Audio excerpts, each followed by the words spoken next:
तो जैसा कि आप सबको मालूम है कि पिछले दिनी एक बहुत ही उम्दा कलाकार और एक बेहतरीन इंसान राजीव जवंदा पंजाब से थे, जो जिन्होंने अपनी एक सड़क हादसे के दौरान जान गंवा दी, जिसका एक बड़ा कारण था आवारा पशु। बीकेयू शहीद भगत सिंह पिछले 2 साल से लगातार आवारा पशुओं के समाधान के लिए आवाज बुलंद कर रही है, और एक कलाकार के साथ साथ एक बेहतरीन इंसान का चला जाना और सैकड़ों की संख्या के अंदर हरियाणा और पंजाब से सड़क हादसों के दौरान आवारा पशुओं की वजह से लोग अपनी जान को गंवाते हैं, जिसका एक रिपोर्ट के अनुसार पूरे देश के अंदर जो आंकड़ा है कि 3000 लोग हर साल सड़क हादसों में आवारा पशुओं की वजह से जान गंवाते हैं, जिसका एक बड़ा रीजन सड़कों के ऊपर घूमते आवारा बैल और कुत्ते और अन्य पशु हैं। हमने पूरी लड़ाई लड़ी। हम सबसे पहले हमने आह्वान किया था 14 फरवरी 2023 को मंडी अंबाला के अंदर सैकड़ों की तादाद के अंदर ट्रैलियां लेकर डीसी दफ्तर के सामने लेकर गए, जहां पर पशुओं के समाधान के लिए बोला। उसके बाद 2 दिसंबर 2023 को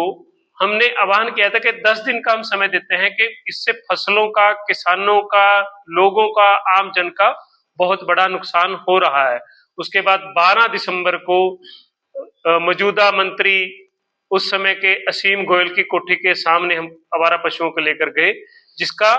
बाद में निर्धारण किया गया कि अलग अलग गौशाला के अंदर भेज दी गई। लेकिन अब देख रहे हैं आप कि आज पूरे देश के अंदर एक बड़ा मुद्दा बन चुका है। उसके बाद कॉन्स्टिट्यूशन भवन के अंदर साउथ केरला के किसानों के साथ मिलकर, कर्नाटक के किसानों के साथ मिलकर हमने कन्वेंशन करी और मांग की कि देश की संसद के अंदर इसकी आवाज उठे और एक कानून बने कि किसानों से और आम जनों से जो टैक्स वसूला जाता है, जिसमें अगर हरियाणा की हम बात करें, जो पूर्व मुख्यमंत्री थे 2023 के अंदर उन्होंने एक कानून बनाया था, सहसा गौ सहसा के नाम पे टैक्स लगाया गया था, जो 5 रुपए पर बोतल शराब पर टैक्स लगाया गया था। इसी तरह से दो पहिया वाहन है उन पर 1000 रुपया है, और जो 500 रुपया है, और जो 4 पहिया वाहन उन पर 1000 रुपया है। सीमेंट की बोरी पर 1 रुपया टैक्स है। बिजली बिल आता है उसके ऊपर गौ टैक्स लगाया गया है। तो तमाम तरह से अगर हम इनका आंकड़ों को देखें तो एक बहुत बड़ी जो रकम है टैक्स के रूप में आवारा पशुओं के जो आम जन की जेब से ली जाती है, लेकिन उनका समाधान नहीं होता। मैं उसको उदाहरण के तौर पर आपको एक बात बताता हूं कि हरियाणा से कि अगर 5 रुपए बोतल का टैक्स लगा दिया जाए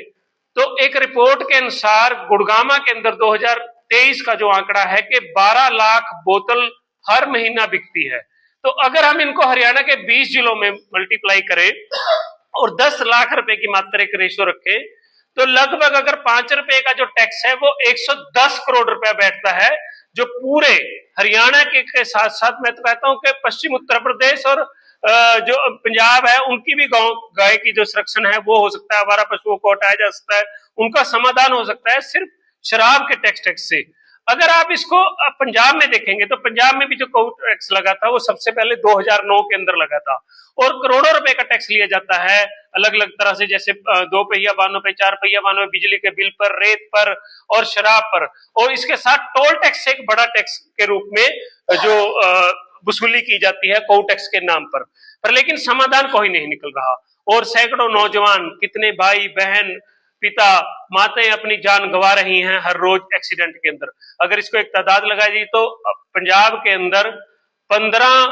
लोग हर महीना अपनी जान गंवा देते हैं रोड एक्सीडेंट पर आवारा पशुओं की वजह से, ये एक रिपोर्ट के अनुसार है। और जो अलग अलग मतलब के डाटा है, कहीं पे स्थायी डाटा उपलब्ध नहीं है कि अलग अलग इंश्योरेंस का डाटा या अलग अलग एजेंसी का डाटा है, न्यूज डाटा के 3000 लोग पिछले साल अपनी जान गंवा चुके थे सड़क हादसों में आवारा पशुओं के। तो हम सरकार से आग्रह करते हैं कि इसका समाधान किया जाए। साथ में हमारे नौजवान भाई राजीव जवंदा जी को श्रद्धांजलि देने के लिए एक श्रद्धांजलि मार्ग निकाला जाएगा, जो अंबाला के अंदर 15 अक्टूबर को शाम को 5 बजे से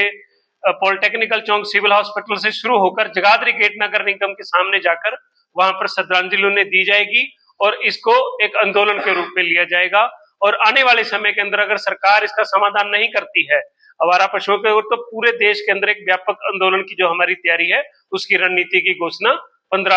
अक्टूबर को की जाएगी।